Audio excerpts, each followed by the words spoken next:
دا دولت د دریو قواونه جوړ دی خو څلورم قوت میډیا ده ژورنالیزم دی او هغه تاسې هستئ تاسې یې نه تاسې یې ګورئ څونه تهدیدېږئ د چا د خوا نه تهدیدېږئ څوک هم تهدیدوي ولې نه وی وایي دا تاسې ولې نه وی وایي خو تاسو ته یو چې تمام خو درته چغې ووالي مشرانو در سره مرکې وکړلې همدغه خلک دي ښې پېژنئ ډېر ښې پېژنئ هغه بدمخو د دوی د حق غوښتنه ونه شوه زغملی او پرې نه ښودل چې د خپل د حق غوښتنه وکړي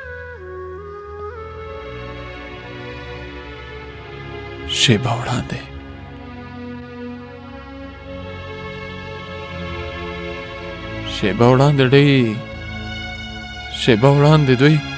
ډېر په خوشحالۍ سره د خپل ګران هېواد افغانستان سور شین او زرغون بیرغ په اوږو کړ او په خوښیو یې د خپل د حق غوښتنه کوله یوازې دا غوښتل چې د دوی په کلي کې د تلپاتې امن واوسېږي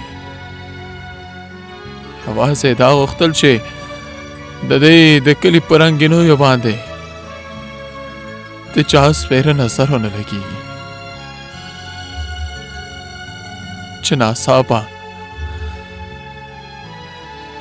چې ناڅاپه یو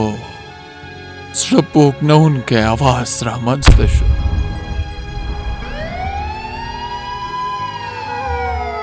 د باروتو سپېرو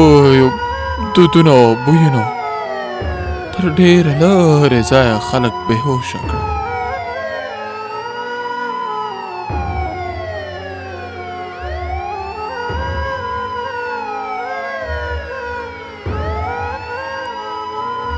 چیغې شوې غوغا شوه او د تنکیو ګلانو د رژېدو پیغام راورسېد میندې بورې شوې خویندې بې وروره بې پلاره شوه یوازې او یوازې د دې دپاره چې هغوی غوښتل په دې کلي کې د تلپاتې امن واوسېږي له ما نه زما له ملګرو یې وپوښتئ هر یو یې د ژوند د وروستیو خبرو ارمانونه کوي هر یو یې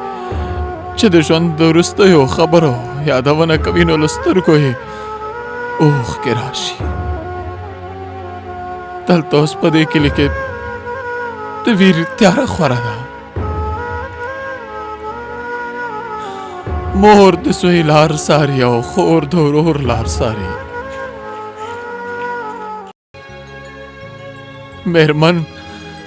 مېرمن د خاوند لار ساري خویندې د هر چا نه د لیونیو په څېر پوښتنې کوي چې ورور مې کله راځي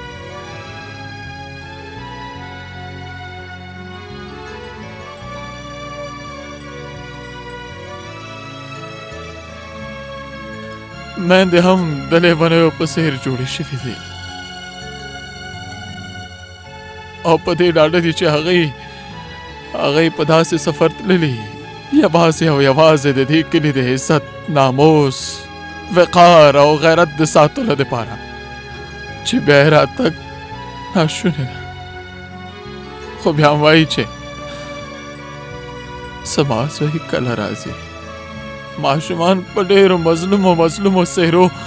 د خپلو میندو نه پوښتنې کوي چې مورې شپه تیاره شوه او ستا د سبا کېږي شپې ورځې تېرې شوې دا راته ووایه چې زما بابا جان کله راځي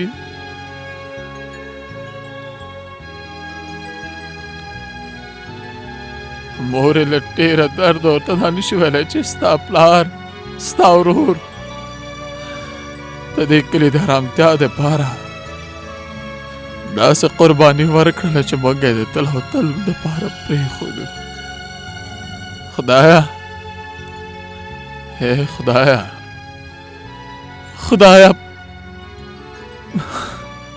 خدایا دلته به تر څو پورې خور د ورور او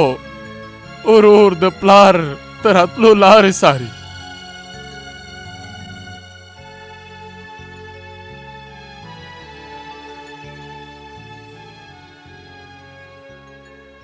هغه چې ما دوی ته زنګ ووهو دوی د تلیفون ته جواب ورنکړو او خفه شوم مال ولې تلیفون ته جواب ورنکړو. دې وخت کې مې ورور راغی مال زما یو دوه ملګري ما سره روان وو لاس په لاس باندې چې هغه څنګه دي وایي هغه دواړه مې هلته ولیدل چې یو پکې شهید شوی و پروت و او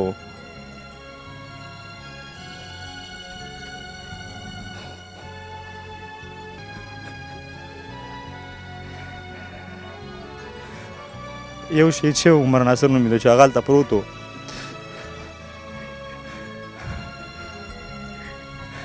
او بل سلګۍ وهلې هغه هم چغه وهلې پروت و هغه نور داسې ډېر پراته وو ماشومان بېګناه پکې ټول لاړل. خدایا اے خدایا خدایا زمونږ په دې خوار ولس باندې رحم وکړه. خدایا اے خدایا خدایا هغه سپېره مخونه له دې معاشرې نه د تل او تل لپاره ختم کوله منځه ویسه. څوک چې یوه مور د اولاد په درد، څوک چې یوه مور د خاوند په درد، څوک چې یوه خور د ورور په درد په سرو سترګو کښېنوي او ژړوي. خدایا هغه سپېره مخونه هغه سپېره مخونه د دې تنکیو ځوانانو په ځای د تورو خاورو لاندې کړه کوم چې په دې غریب مظلوم او بیچاره ملت باندې رحم نه کوي. څوک چې د دې هېواد د هر کلي نه غواړي د سکون او ارامتیا خوبونه واخلي، څوک چې غواړي د دې باغ تنکي پاڼې ورشوي، ګلانې ورشوي. خدایا